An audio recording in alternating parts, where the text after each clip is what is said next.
Assalamualaikum warahmatullahi wabarakatuh, saudara sekalian ya. Kita melanjutkan praktikum taksonomi vertebrata secara virtual ya, daring ya.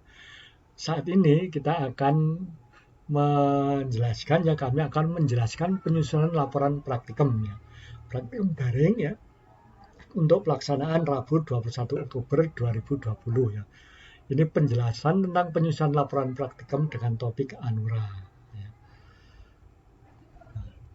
Bahan yang digunakan ini ada 5 yang harus saudara amati atau pelajari karakter taksonominya.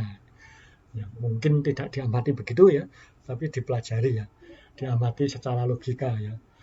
Ini ada Bufo melanotictus, Bufo biportatus, Faecervaria cancrifera, Gila, dan Rhacoporus. Ini semuanya mewakili Anura yang banyak dijumpai atau terdapat di Indonesia ya.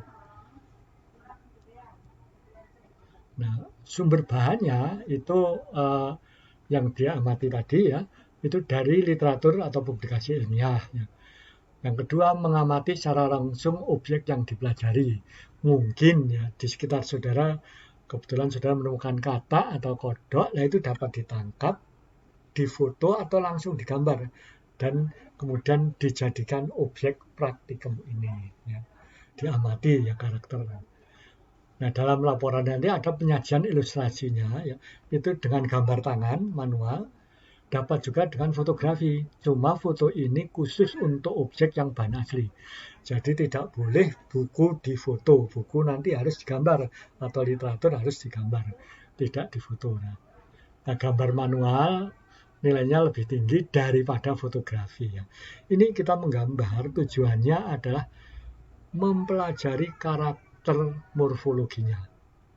Jadi kalau gambar sesungguhnya melukis ya pasti saudara akan mempelajari ini ada bintik-bintiknya atau tidak. Kalau foto kan tinggal jebret-jebret tidak sadar ada bintik-bintiknya apa tidak ya. Nah komponen yang harus ada dalam laporan ini ya untuk setiap bahan, setiap objek itu ya klasifikasi 7 takson ya 7 jenjang takson ya, ilustrasi, deskripsi analitik, deskripsi diagnostik, dan deskripsi diagnostik diferensial. Sedangkan untuk seluruh laporan kelima spesimen tadi, itu harus ada kunci determinasi. Ini dibuat terakhir nanti ya. Dan tentu saja ada daftar pustaka. Ya. Nah ini susunan laporannya seperti ini. Dilapor dalam buku gambar ya, ukuran A4 atau A5 A4 ya. A4 ya. Harus ada garis tepi. 1 cm dari tepi kertas ya. Ini ya. Jadi laporan harus diberi garis tepi sebagaimana terlihat gambar di atas. Di sebelah kiri adalah klasifikasi ya. Di kanannya ini itu ilustrasi ya.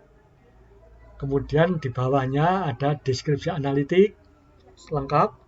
Setelah itu baru deskripsi diagnostik dan terakhir deskripsi diagnostik diferensial. Ya. Ilustrasinya seperti ini ya. Dalam ilustrasi harus ada keterangan yang lengkap. Nah, yang disebut lengkap itu bila ada nama ilmiahnya. Ini ya nama ilmiah ya. Ada bagian-bagian badan minimal 4 ya. Dan ada tanda khusus minimal 1. Nah, ini nama ilmiah ya. Ini tentu nanti harus ditulis berdasarkan apa ya? Atau saudara menggambar sendiri boleh, tapi kalau mengutip atau menggambar ulang harus disebutkan sumbernya. Ini ada kepala, mata, timpanum, tungkai depan, dan tungkai belakang. Ini kan semua Anura punya kan. Ya, Anura, jadi ya ini yang tanda umum Anura. Tapi tidak semua Anura memiliki lipatan supratimpanum. Mungkin yang saudara amati punya ini ditulis. Juga ini selaput kaki ya, selaput di antara jari-jari ya. Intradigital ya.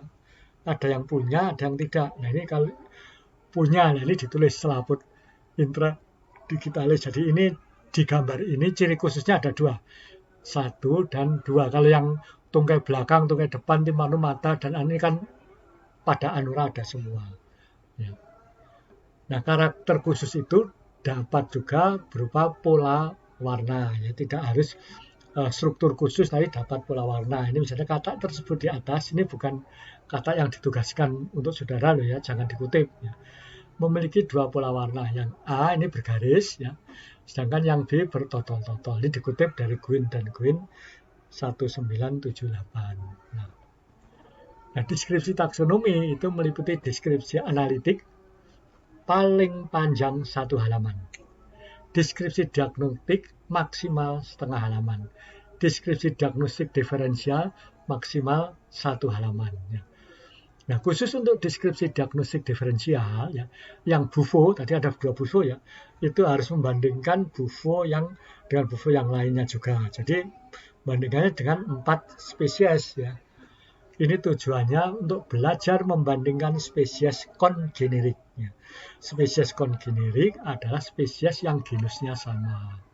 Kalau selain bufo ya cukup 3 saja, misalnya Fagervaria, dibandingkannya dengan Hyla sp, kemudian dengan Rhacoporus sp, dan salah satu bufo. Ya. Nah, kunci determinasi ini setelah saudara mempelajari karakter morfologi tadi, ya, maka kemudian seharusnya saudara dapat membuat kunci determinasi untuk kelima spesies itu. Ya. Dibuat bersusun dikotomi ya paralel, ya, ini seperti ini ya, 1A pernyataan 3, 1B pernyataan alternatif 2, dan seterusnya. Ini seperti ini.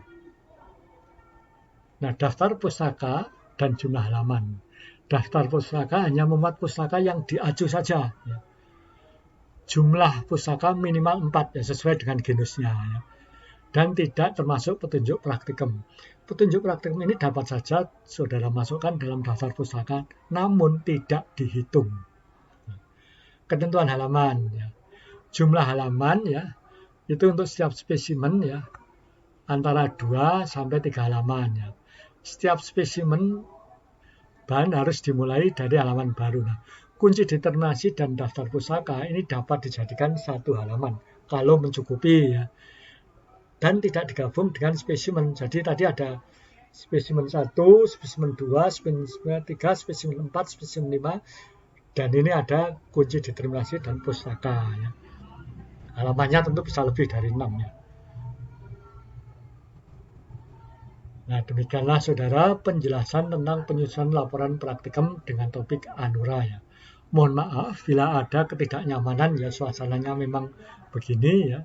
Selamat bekerja ya.